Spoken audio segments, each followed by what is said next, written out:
Yes, indeed. Thank you, everyone, for joining us on today's webinar. Welcome to another edition of the Columbus Urban League Minority Business Assistance Center Driving for Growth Curriculum webinar. We're so excited to present what we have on deck for you today. Before I get into that, I also want to give kudos to my partner in crime and thought leader in this Minority Business Partnership campaign, Mr. Terrell Knight.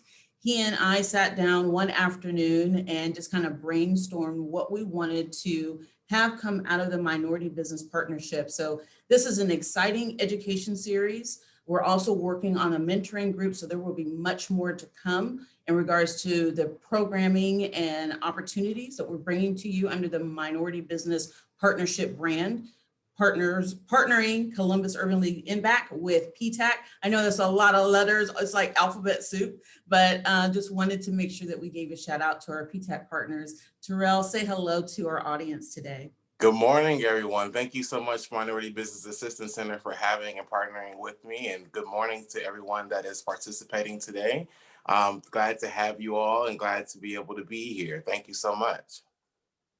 MBAC and PTAC are definitely here to help you and your business succeed. And we know that part of success means understanding what procurement and contracting opportunities are all about. Quite frankly, in my time here as interim director for MBAC, that's the banner that I'm flying under, all things procurement, because I believe that those opportunities will add sustainability and survivability to your business. All right. So as we're getting to know one another, I'm going to ask my panelists to come on board and allow them to introduce themselves and the organization that they're from.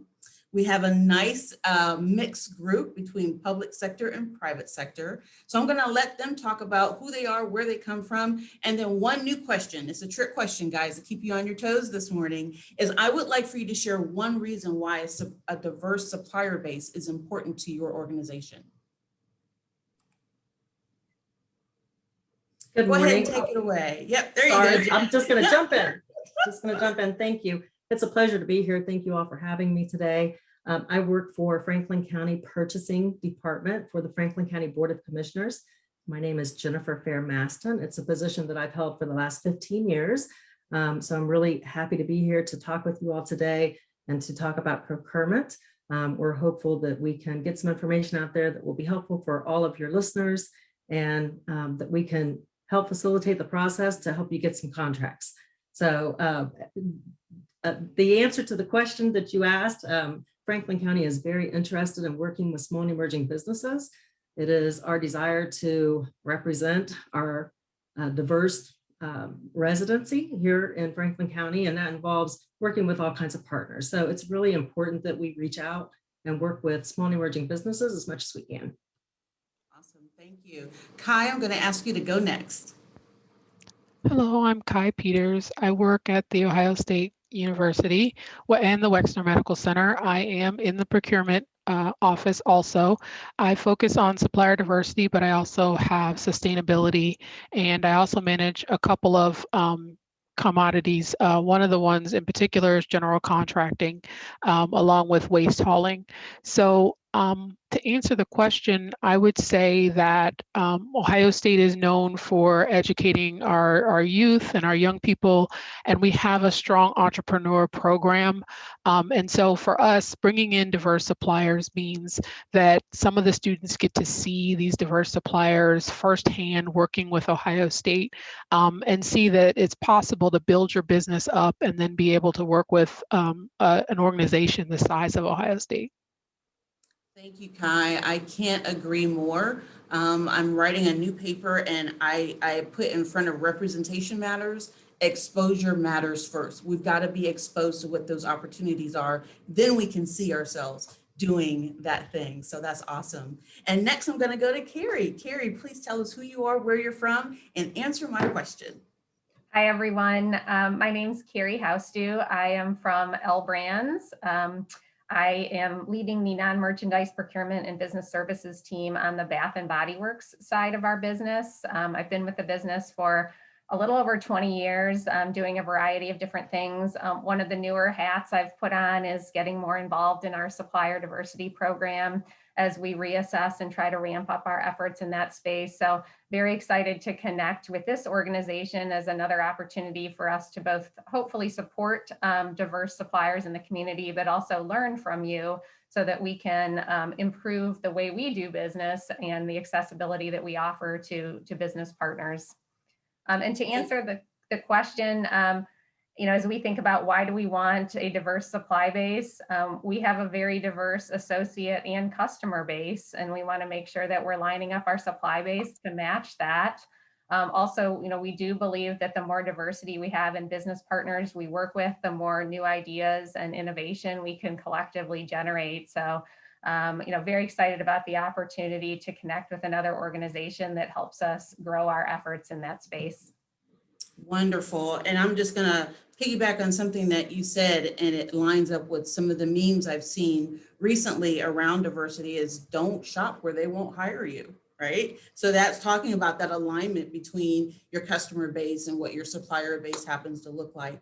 All right, attendees, use the chat box. I will be monitoring that as we're going through questions and answers with the panelists. This is your time. You clearly have some heavy hitters on this webinar. So this is the time. You have access to them to pose those questions so you can get the information that you need and feel and make use of the access that we've created here, the opportunity and the exposure. Terrell and I are going to start firing questions away at our panelists to get that much needed information. So I'm going to start off with a couple of questions here, and any one of you can unmute and answer the question, or one at a time, and or all of you, we'll just make sure that we can at least hear what you're saying. Let's start with one of my big questions. What can you do in your organization, or how does your organization work to remove barriers to increase the success of some of those disadvantaged and marginalized business owners that are out here?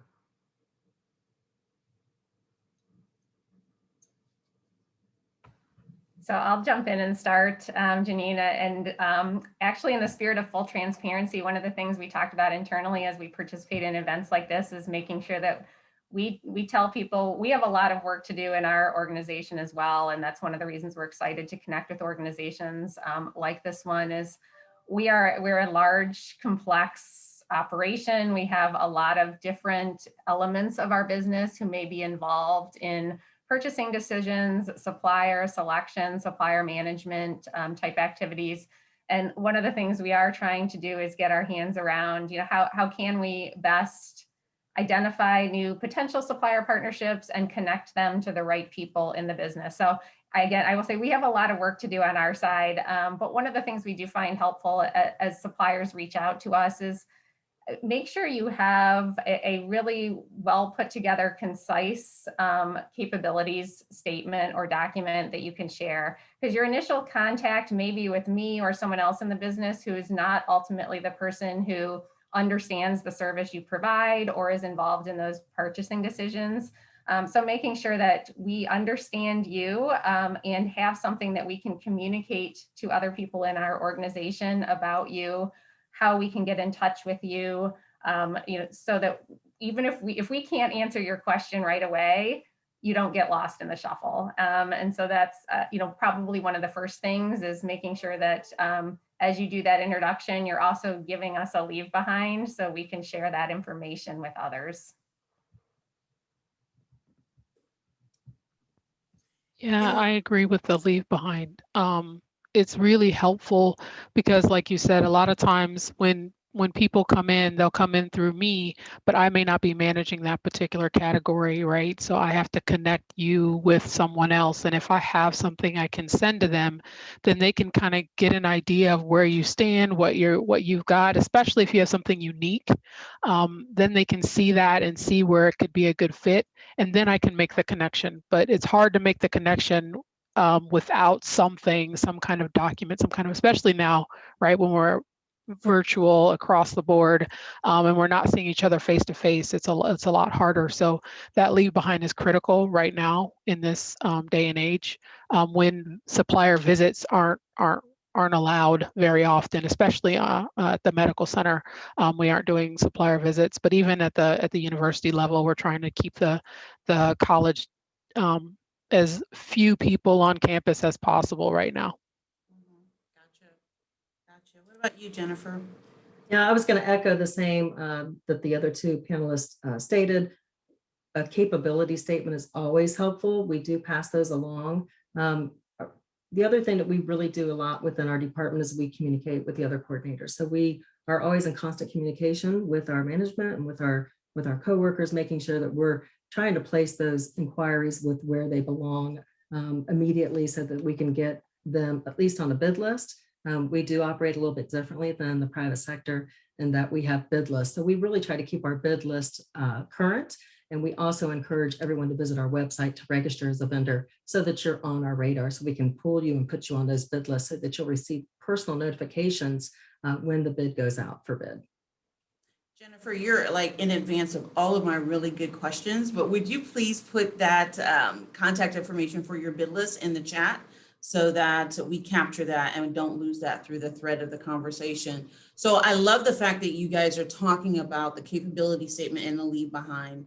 And that's part of this education series that Terrell and I have really coordinated. In 2 weeks, we're going to have a competition where we're looking at those capability statements and we're listening to your pitch. And I love the fact that you're echoing what is relevant and what is needed is that you need to come to us prepared with that leave behind, and you need to be able to very succinctly and sharply state the purpose of your business and what you do differently than everybody else and what's the value add of us going into business with you. So I love the fact that you have kind of announced that. Terrell, did you want to have any additional comments in regards to what we've collected so far from our panelists?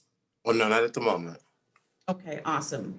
Do you guys have any strategic initiatives towards your minority or disadvantaged business owners that you can speak to? I know you've kind of answered that question for us, Carrie. You're looking for input on that, but what about you guys, Kai and Jennifer? Do you guys have any strategic initiatives that you can share with us today?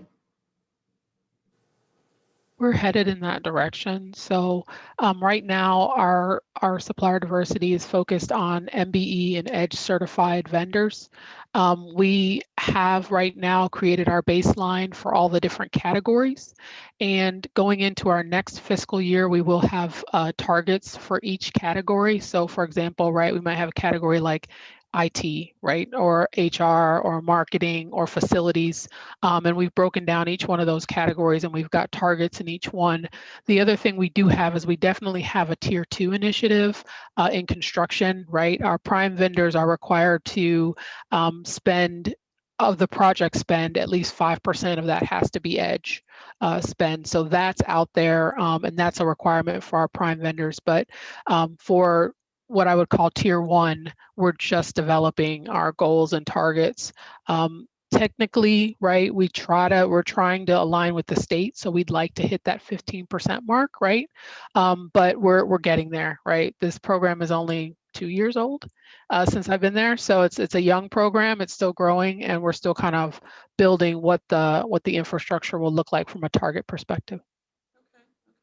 I like the fact that we have the opportunity to provide input, right? To talk amongst one another as community resource partners and share what's going on with our constituents so that you're informed about how to create access for the business owners that we serve. Jennifer, what's going on in your shop? Are you guys under any sort of a strategic initiative? I'm not positive of actual, target goals or amounts, but I can say that the county is also moving toward this as well. So we are looking at projects on an individual basis. I can speak of, I know a little bit of knowledge of one recently that went through. It was a cleaning project for the Public Facilities Management Department, and they were able to target a percentage to go to small and emerging businesses. So the county is very interested in this. They're committed, and we are moving towards that. It is new in its infancy as well, but we are working towards that every day. Good to hear. Good to hear. And just to make sure that we don't get into our acronyms, FBE and EDGE, FBE I'm believing would be female business enterprises. And is that right, Kai, for you guys? Yeah. Mm-hmm. Okay, and then EDGE would be encouraging diversity, growth, and equity through the state of Ohio, which is a non-racial designation, but for socially, economically disadvantaged business owners. So that's something that we offer as a packaging service provider here through the MBAC office. So good to hear that you guys are all open to our input. And I encourage the audience and the attendees here to put questions in the chat, because if you want to get their attention, this is the time to do so. They want some leave behinds and takeaways as a result of being a part of this webinar today. Are you guys hosting any matchmaking or networking events so people can kind of gather either virtually or some in person? I've been to one in-person event so far this year since we started to open up. What are you guys doing? So a lot of our efforts right now are connected with the advocacy organizations. So if you are a certified business and you belong to one of those groups, that's going to be probably some of the earlier steps we take. Again, as I mentioned, we're still sorting through how we best connect with people. And that's, for lack of a better word, an easy way for a lot of corporations to connect with a lot of businesses at the same time or in the same forum. So I would definitely encourage people to look at those opportunities.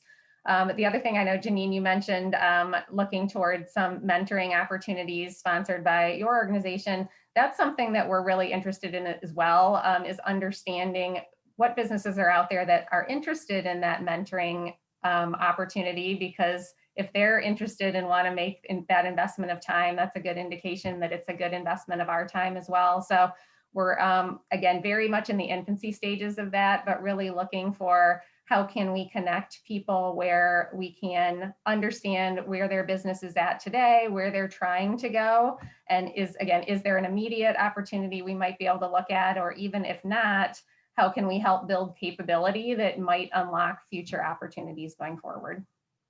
Absolutely, Carrie, we will get that invitation to you today to be Absolutely. part of this. Yes, absolutely. That's a tremendous asset to have on our team. Let's see here. And I know Jennifer kind of got the jump start on this for us. Where are some of your projects or bid opportunities listed or posted? Where can we find that? If I'm an emerging business just getting started, where do I go? So for Franklin County, we list all of our projects electronically on the purchasing department website. You can get on there and you can register as a vendor, and then you can view any bid opportunity that's listed.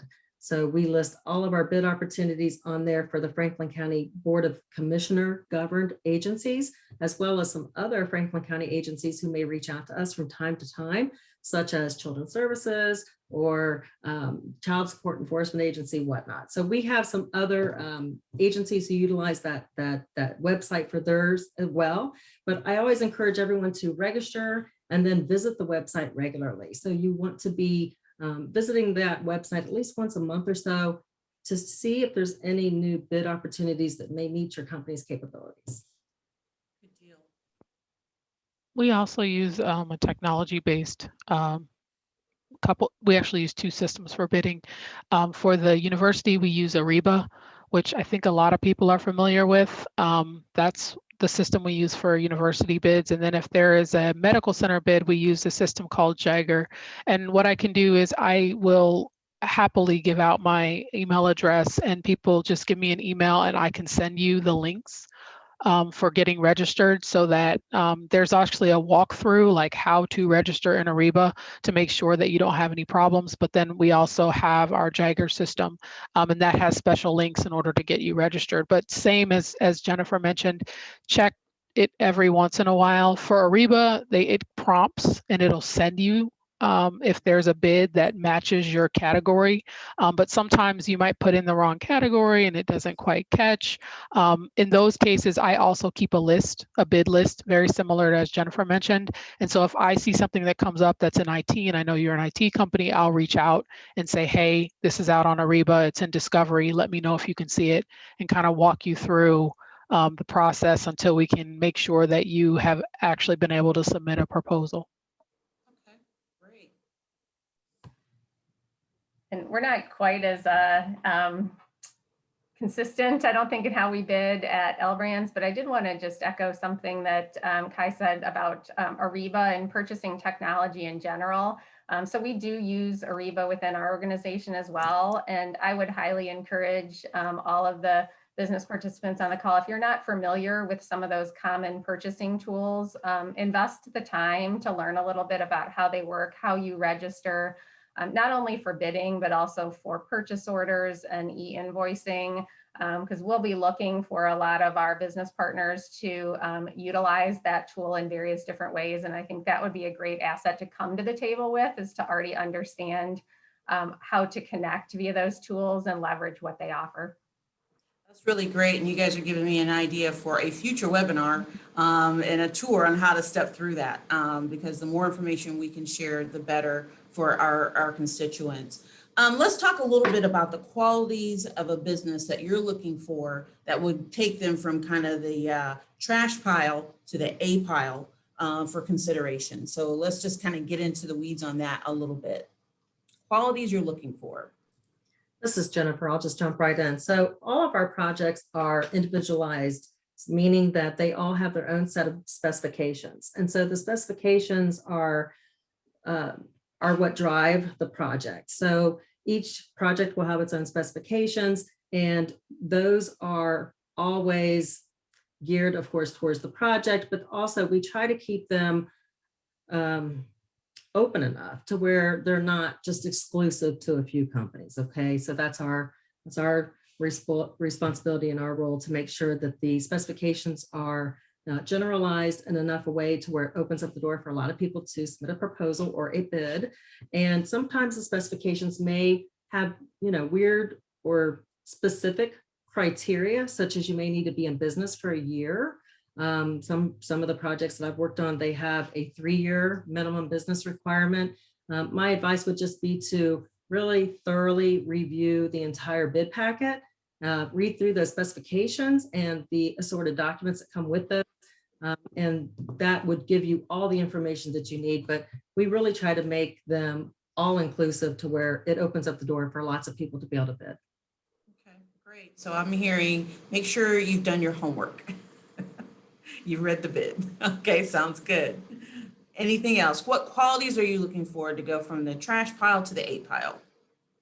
I think along with what Jennifer mentioned, the bids are kind of like the baseline, like this is the minimum requirement. So if you can bring something extra on top of that, whether that's some kind of value added item that you add in to the bid that doesn't cost more, those kind of things help. And then if you've had experience in that area, that's big for us. And if you've had experience with some of our friendly competitors, if you will, right? So on the medical center side, if you've worked previously with Ohio Health, or if you've worked with Cleveland Clinic or one of the, we talk on a regular basis amongst each other, and we share suppliers. So if we had a really good experience with a supplier, that helps, right? Or if you've been working with another university, even a small college, like if you work with Capital University, or if you've worked with Columbus Community College, one of those, then we know that you've got some experience working with higher ed or healthcare, and that helps kind of set you above some of the other companies that may never have ever worked with in those areas, just because some of those areas are kind of specific depending on what you're bidding on. And I'll echo the do your homework comment, I think was a great way to put it. I don't think it does anyone good to bid on something that they aren't really qualified for or don't feel like they're qualified for. You're much better off trying to connect with someone that has an opportunity that's a good match for your service offering. So really making sure you understand what the opportunity is out there and what would be required of you if you were selected as the supplier, I think it is really important. And speaking from the corporate standpoint, again, I'd also like the idea of, if you have experience in the same industry, make sure you're calling that out and highlighting that, but also understanding how you'd have to navigate the large corporate world from the standpoint of, we talked about purchasing technology and how you would need to be paid, how you'd need to invoice us. The fact that we would be looking for a contract, do you have either experience or a partner who can help you with that legal aspect and the paperwork and documentation? Basically having that whole package of, not only do I provide that service, but I can actually support having this official contractual relationship with a large organization like the ones represented on today's call. Very good points. Very good points. If I am really kind of ready and prepared, right? I've got a great capability statement. I've got my legal support and marketing team and everybody's firing on all cylinders, but I didn't win the bid. Where can I have access to some of that winning bid information so I can see what who got kind of the advantage on me? I would hope if everyone in the organization who's in a purchasing role is doing their job right, we should be providing follow-up to everybody who participated in the bid. Again, our process is a little bit less formal than maybe what you'd see in the public sector. So we should be having dialogue and content with everyone who is participating. And I would hope that we would do the right thing and follow up and give feedback as to why we did not select a participant. But if you don't get that, I would encourage reaching out to whoever the contact was who was running the bid, because if you don't ask the question, you're never going to learn anything that can help you prepare for the next bid. So again, hopefully people are doing that proactively for you, but if not, definitely take the time to reach out and ask, and to keep the relationship going as well. You know, you don't want to just walk away if you didn't win that opportunity. It's your opportunity as well to stay connected with that buyer, to make sure you're understanding, are there other opportunities that might come down the pipe in the future, or how can you stay connected and build into something that might evolve for that business partner. I think that's great. We have to remember that this is a competitive process, right? There are no guarantees, and no doesn't mean never, right? And it's always great to go back and say, what could I have done better? Where are my opportunities for improvement? And believe that you're going to get some quality feedback. That's excellent. And I like the fact that we're hearing that from the private sector, because I believe in the public sector, those public records should be available, right, guys? Yep. Correct. Yep. Correct. Okay. Just But want to make sure that, go ahead. But realistically, I'd like to avoid the public records request, right? I'd like you to come to me first and then do the public records request, right? Because the public records request, one, it takes a while to file it, and then it takes a while to get the information back, and it may not be the information you want, then you have to submit another one, right? So if you reach out to me, then I can go back and talk to the buyer and say, what happened, you know, what went on, and give you that information. And then if that's not enough, then push for the public records request. But it is public record, so anyone can have it. Absolutely. I mean, I just love the fact that you guys are kind of breaking down some of these preconceived barriers, you know, that we might have. I mean, quite frankly, you guys are intimidating, right? You're from Franklin County and OSU and L Brands, and I'm this little old me, you know, 2-year-old business owner. I would be so intimidated to think that I could actually, one, get a contract to work with any of you, but then to feel like I would have access to get feedback and maybe even a little coaching on what I could do better. So I really appreciate you guys coming forward and breaking down some of those barriers and making it feel much more accessible in terms of the opportunity. Terrell, do you have any questions? I'm doing all the talking here, bro. No, no problem at all. I do have a couple of questions. I know we talked a little bit about certification, but we didn't talk a little about what certifications do your organization actually honor and look for? And does a supplier have to be certified in order to do business with your organization? So I think I mentioned certification, so I'll give a little bit more context on where it fits in at L Brands. So again, since we're a public entity, not in the government sector, or a corporate entity, not the government sector, we don't require necessarily certification, or, you know, we don't use that as a screening criteria. However, as I said earlier, as we're trying to assess who's out there in the marketplace that would fit as a diverse business partner, that's a very easy way for us to identify people. So again, if nothing else, it's another card in your stack of how you can present yourself to potential corporate customers out there. So, and from a reporting standpoint, again, there's a lot of organizations that can help us scrub our data to help us understand who has those certifications. So I think there's probably no downside to pursuing that if you qualify for one. I think it would do nothing but help you gain visibility within a lot of different potential organizations that you're trying to approach. Thank you. Yeah, the same for us. And in all honesty, you don't have to be certified to work with Ohio State. It just helps, if you will. It helps us, one, in knowing that we're working with an MBE or an edge supplier that has been certified by a third party. We just require third party certification. So it could be the state, it could be one of the supplier development councils, it could be the city, it could be the city of, it could be any of those kind of third parties that go out and do that validation. And I think that's what we're looking for, is that kind of validation to make sure that whomever says they're running the company is actually running the company, right? Because our goal is to invest in companies that are underrepresented. And so if it's just kind of that pass-through situation, that's what we want to avoid, right? And so that's why we prefer the certification, but it's not a requirement. But it is a requirement for me to count it in our spend. So that's the only trick, right? When I'm going out and meeting with stakeholders and presenting what they're spending, and they're like, okay, well, I want to increase what I'm spending. Part of that is focusing on certified suppliers, right? Because we can't count the spend if it's not certified. What about you, Jennifer? Okay, so good question. Currently, we do not require certification. We like to capture that information at the time of bid submittal. So we do have an affidavit that we request all of our interested parties when they're submitting a bid or a proposal to complete. And we try to capture all of that information. It has all the definitions for the different types of small and emerging businesses.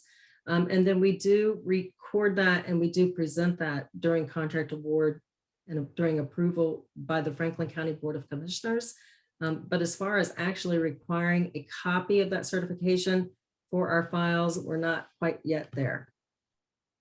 Oh, and just a reminder, a certification is an important tool that authenticates the supplier to make sure that they're at least 51% operated, owned, and controlled by a person of disadvantage or economically disadvantaged situation. So it's important that you all understand and get the certifications that are out there for your business. As you see, they may not be required, but they're important to have as far as making sure that we continue to increase the viability of the programs that exist within the organizations that are presenting to you today.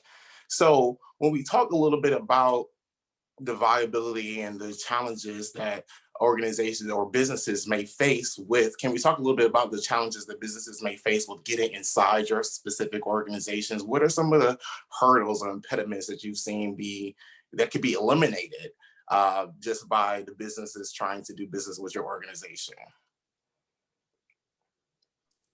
This is Jennifer. I'll go first. I will speak on some of this. We have seen some incidences where we have high, or maybe considered high, insurance requirements. So insurance requirements, could be a barrier. We've also had some comments or some feedback received from vendors regarding the need for a performance bond. And there are some creative ways that we can work around those types of situations with the selected contractor during contract award, during contract negotiation. So the county is, I will say, they're very open and they're very agreeable to working with vendors and with our small and emerging businesses. So there's always room for negotiation.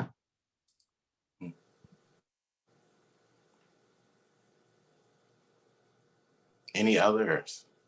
Very similar to Jennifer, as she mentioned, we have the same insurance requirements that tend to be pretty high, especially at the size and scope of some of the projects that we have. The other thing is, right, as a public institution, we publicly bid, I'd say 80 to 90% of the spend that we spend because of the size and scope of the projects. And because of that, right, we don't have a lot of opportunity just to kind of take a pitch and convert you into a supplier. Like everything almost goes out for public bid and you have to go through that process. And that process can take anywhere from 3 to 6 months, just from the proposal to the contracting to finally getting a purchase order. So being able to withhold and withstand that long of a period of time and kind of this holding pattern, waiting for the actual purchase order, is something that's key. It's a patience game, if you will, sometimes with a lot of our RFPs. And then the other thing is on the medical center side is badging. So a lot of times, right, it's a little bit difficult to get people badged in order to come into the medical center to do work if you're performing a service. So with the background checks. And we also, if you're coming into the medical center, you have to have all of your immunity shots done. So, right, you've got businesses that have to pay for that. They have to pay for their employees to do the background check, to do the immunity shots and all these things, just to be able to work with the medical center. So that's a pretty expensive, high barrier for some people, depending on the size and scope of your company. Yeah. You know, I will echo that comment on patience from the corporate side. Again, a little bit different in that, you know, we're not using the same public bidding process for a lot of the work we do. But as I mentioned earlier, there's a lot of different tentacles to our business and a lot of different people that you might need to connect with or get in front of. And some of our bid processes don't move as quickly as even we would like to. So, you know, being prepared for it maybe not being a quick process or a quick decision, and that there may be a lot of back and forth as we continue to evolve what we're looking for, or we have follow-up questions, or we ask for different things, you know, making sure that people are really sticking with that and following up timely as they get follow-up questions and responses, to again have that patience to work through a bid process of any sort. Absolutely. And badging, I never even thought about that as being one of those things that could be an impediment or a barrier to it, because it's something that probably isn't presenting right at the forefront of everything that's going on. It's something that you find out on the latter part of the contract. So I'm sure that, you know, not knowing that or having that information, getting that little piece of a nugget today was very, very valuable. So I hope you all took notes on that. Being prepared to do background checks and other things like that, to be able to have access into organizations that you were looking to do business with. Supplier diversity. Now, that's been around for a little bit of a time now, since 1969, when the first initiatives of supplier diversity became about. It has grown and has transferred tremendously over the years and the course of time. And here we are today, still with supplier diversity and still trying to progress and move it forward. What do you all see as the future of supplier diversity, and how does your organization play a significant role in that?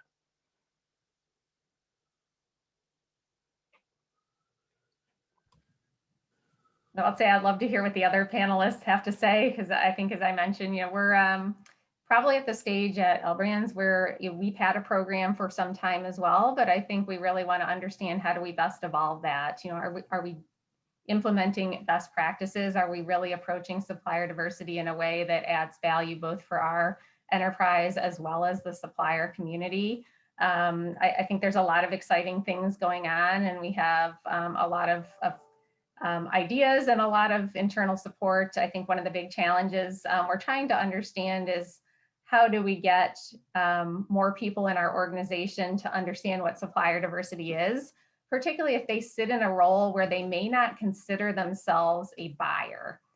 There's a lot of people in the organization who do manage supplier relationships and actually do purchase things or have a say in how we purchase things, but they don't really recognize always that their role has that buying or procurement element to it. So we're really working on, how do we raise awareness so that everybody has supplier diversity as a lens that they keep as they're approaching any sort of supplier or third-party relationship they have. So I think we have a lot to learn, and again, you know, love to hear from groups like this and other companies in town about anything that's best practices, things that work, things to avoid, because I think it's a journey that you know, a lot of us are navigating together.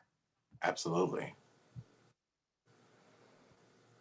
Very similar to, as Carrie mentioned, is really about the ownership of supplier diversity moving out of the sourcing and purchasing team and closer to the stakeholders, because ultimately they're the ones that are meeting with the supplier. They're the ones that are directing and supervising the suppliers on a day-to-day basis. They have to have some level of ownership around supplier diversity, because ultimately they place the purchase recs. They dictate who we buy from. Yeah, we do the contracting, right, and give them a pool to pick from. But if they have a pool of 5, right, we want them to pick the 1 or 2 or 5 or 3 diverse suppliers within that pool, right? So getting them familiar with who's in that pool. We have 20,000 suppliers in our system right now, right? And how do they know which ones are diverse?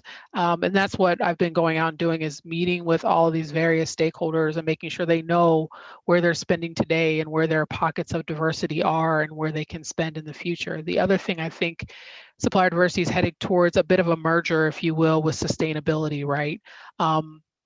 I'm finding that more and more, especially on the healthcare side, we're talking about social determinants of health, and how not only financial social determinants of health, but environmental social determinants of health are affecting people.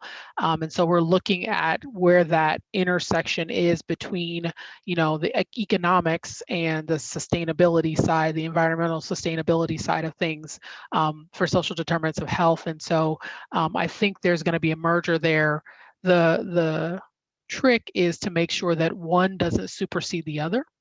And making sure that companies understand that even though you may be a small company, if you can come in with some level of sustainability focus. So let's say you're shipping us product and you decide to ship it to us in plastic totes as opposed to cardboard, right? In a hospital, that's phenomenal, because we don't want cardboard, right? It's dirty, it's messy. We would prefer the totes, right? And if that means you spend a little bit extra on your product to give us that little bit of extra help from a sustainability perspective, that will kind of step you up above others, right? So I think the goal is that to marry the two a little bit, but at the same time, making sure that our diverse suppliers know that there's a level of sustainability we're expecting from them as we move forward.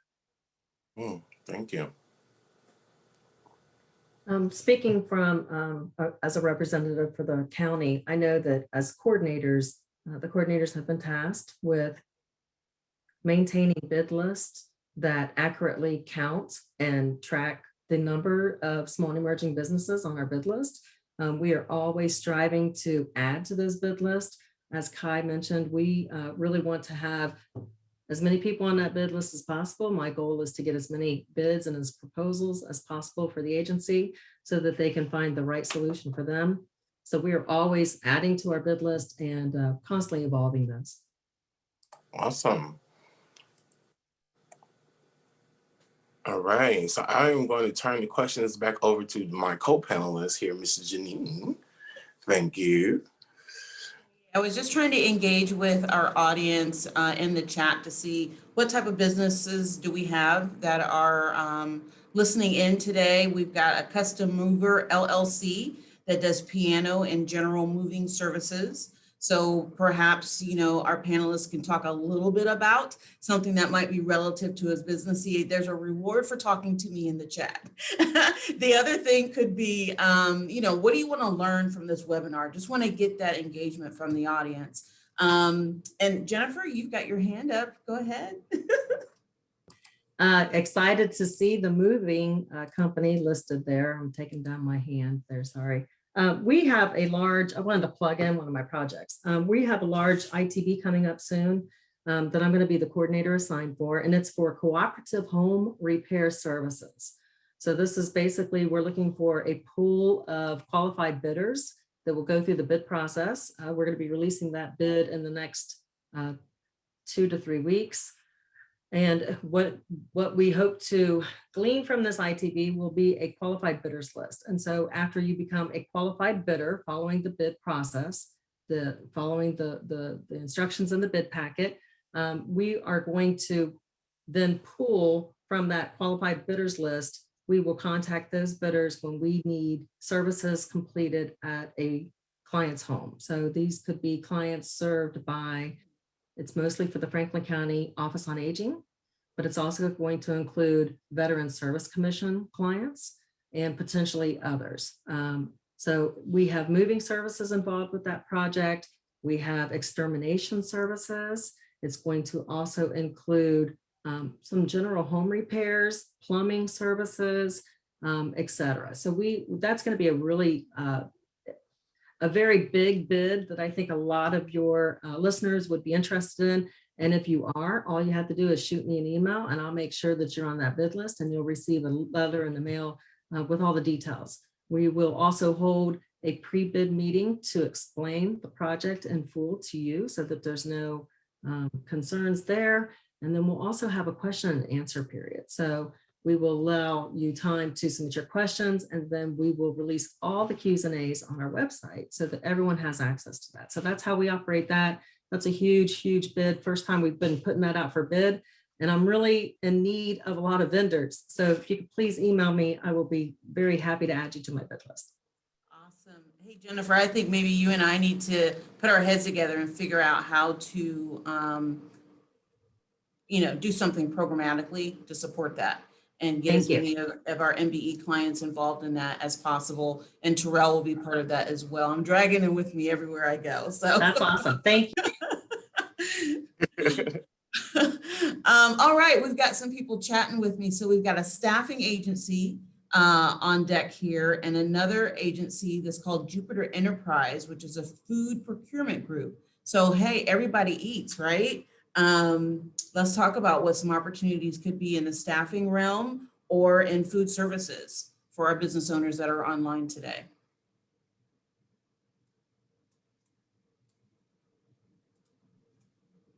Is there more information on the food services? Is it like a staffing for food services, or is it more like a catering type business? Okay. Well, we'll let Jupiter Enterprise answer in the chat, but staffing agency and Jupiter Enterprise are two different entities. Okay. Yep. For staffing for us right now, we're going through a bit of a transformation. So our plan is to go to what's called a managed service provider for staffing. So one big managed service provider, and then that managed service provider, right, would go out and find a bunch of staffing organizations that they would work with. Once we've determined who that managed service provider is, then we would connect them to any staffing groups that are interested. It'd be good to know where their staffing specialty is. Is it general, or is it more hospitality focused, or where they sit? But if you can get that information for me, that'd be great, and then I can help connect them to the MSP. Fantastic. So Drew, why don't you go ahead and drop some information in the chat? Same thing for you, Michael. Let's talk while we've got these experts on the line here. I have a question, and this is a question I ask every panel when it comes to procurement, because we've got a lot of people that are out here thinking innovatively because we challenge them to. We said, in today's environment, you've got to learn how to pivot. The way you did business or the service or product that you offered before may not work in today's world. So as they pivot and they think of these new innovative ways to solve problems, how can they present that information to you? It may not be a problem that you have yet. You may not have identified it as a problem, but they have a solution. So you don't have a bid out there yet. How can they get that information in front of you? So I'll go back to some of my earlier comments. And again, I can't speak to specific opportunities for any of the suppliers who have chatted yet, but again, putting together your capabilities summary with that lens, as well as to your core competencies and then other areas you can stretch into, is always a great place to start. Because there are probably things we haven't thought about. Again, even as you maybe at a high level describe yourself as a staffing agency or a moving company, what are the related services that you feel like you can branch into? So making sure you include all of that. And again, for L Brands in particular right now, again, I'm probably not the right decision maker for a lot of participants here, but I can be your first point of contact. So to the extent you have that capabilities section, I'll chat our supplier diversity mailbox. More than happy to have people send their information over to us so we can take a look at it and maybe figure out who within the organization might be a contact for them, even if it's just for an informational discussion on, hey, you know, what do you do? How should I think about this type of industry or your place in the industry? So I think probably the best way is to tell us, you know, let us know what you're thinking about the evolution of your business, and even some experience maybe you have had with some of those pivots. I'll say a great example we had is when the pandemic hit hard last year. We had a lot of our suppliers who pivoted quickly out of what their core business was to producing PPE type equipment or plexi shields or some of that other safety sanitization type items. And we would not have automatically made the connection between what they did for us before and what we might be able to procure from them to support our pandemic specific needs. So making sure that you're calling out things that you think you can do outside your core area of responsibility.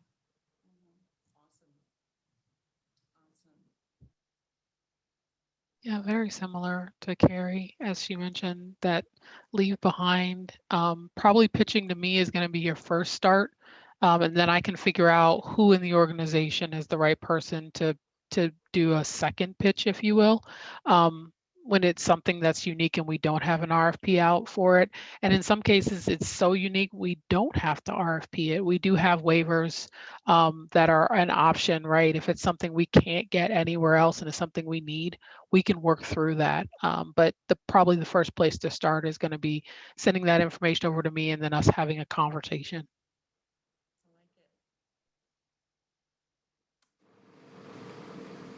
I like it.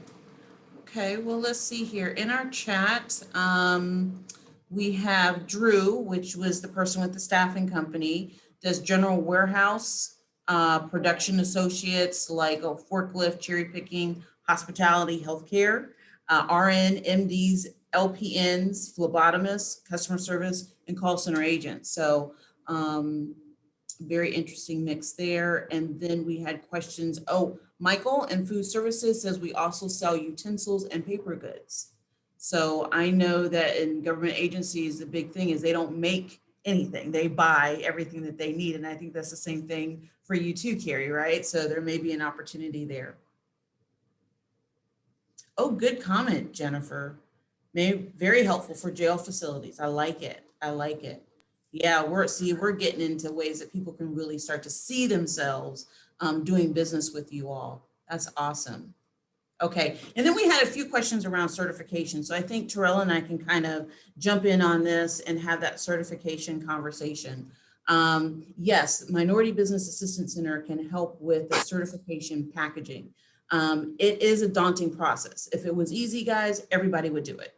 But we're here to help you by demystifying and making it understandable so you know what to collect, how to organize it so that we can send that package over successfully. We're actually partnering with NCUS, National Center for Urban Solutions, to work on the OSU Wexner EDGE campaign to bring as many EDGE certified businesses to that project as possible for the new inpatient hospital. Huge project, life-changing opportunity for many small business owners. So we are really focused on that certification process. And by the way, being EDGE certified, if you happen to be in a minority classification, or if you happen to be a woman, then you can go for a 2-for-1 with us or a 3-for-1. So we can take all of that documentation and send it in at one time. So you are, we're being very efficient with the process.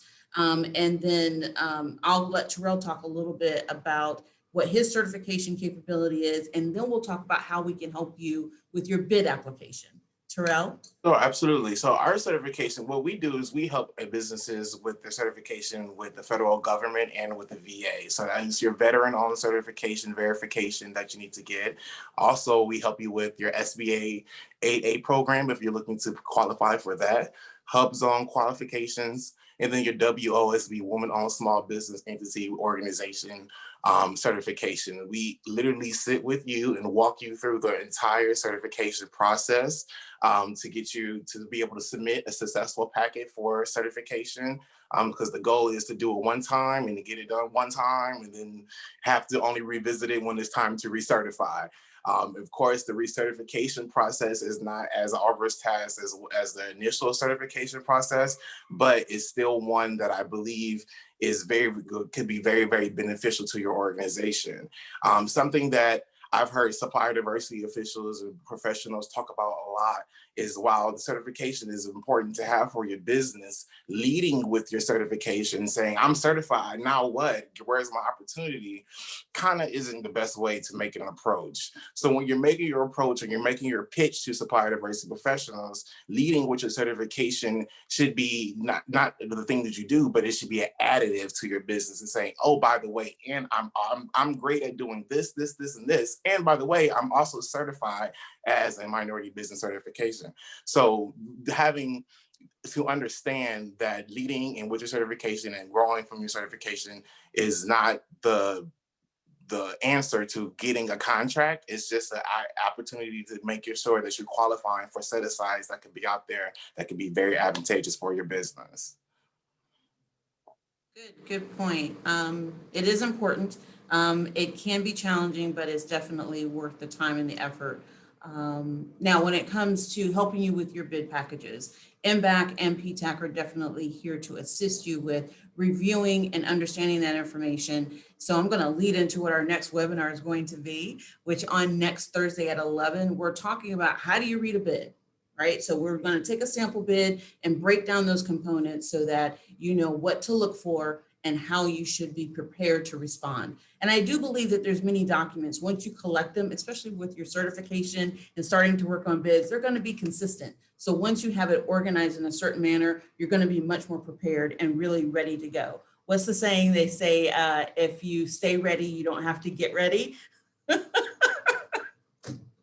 So that's what we're all about, is helping you get ready so you can take advantage of these incredible opportunities. All right, last thing, we're going to go around the table. What do you wish every business owner would know or do before they met you and tried to do business with you?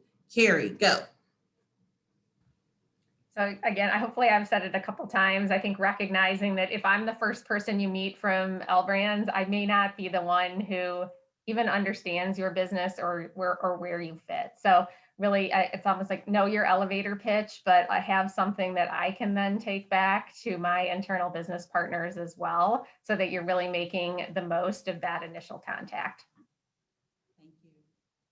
Hi. I would say as I mentioned before, kind of the level of patience. A lot of times companies will come in and they'll have their pitch ready to go, and we have like giant contracts in place in those areas, right? And no doesn't mean never. No means just not right now. And having that level of patience and following up again with me, right? I didn't forget about you, but there's probably 10 other things going on. So if you follow back up, 3 months later and you're like, hey, I didn't heard anything. And I'm like, oh, I'm so glad you contacted me because now I have the opportunity ready for you. It's coming up. Here it is, right? That kind of thing really helps the kind of second touch follow up, because sometimes I do have to say no.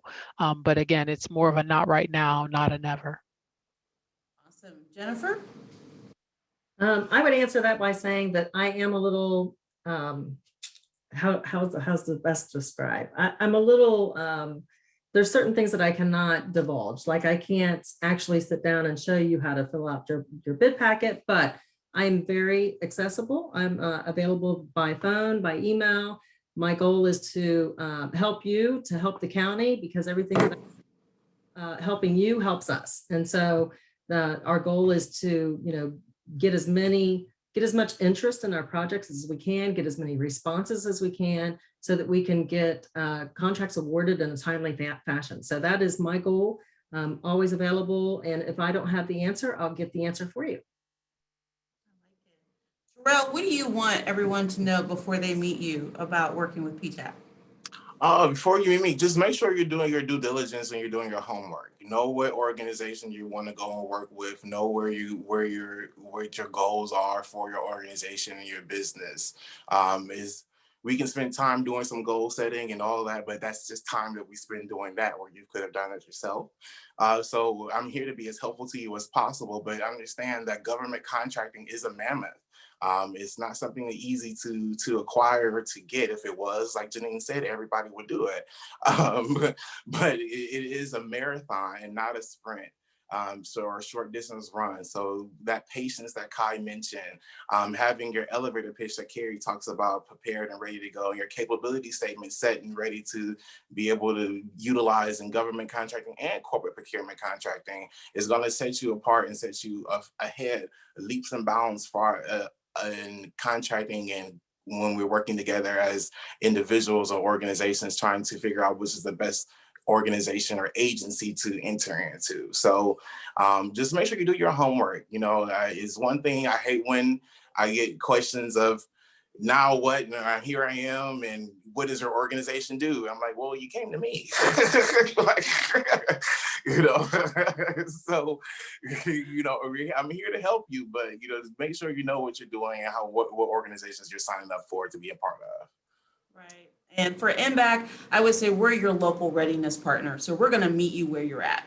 Our whole goal is development to get you to the place to where you're ready to start interfacing with some of these larger organizations to help you get that perfect capability statement together, have a marketing plan, so we have community access or community resources that we can avail you to, as well as professional service providers when it comes to the legal piece and some of those other things that might feel out of reach for you right now. We're your connection point. We're your resource guide for all of that. So I just thank all of our panelists for their time, for their transparency, for their accessibility. It's been phenomenal. I learned a lot, and I can't wait to work with each and every one of you individually on programming to advance the MBAC and PTAC mission.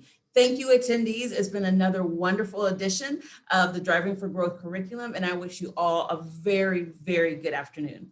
Have a great day, guys. Bye-bye. Bye. Thank you.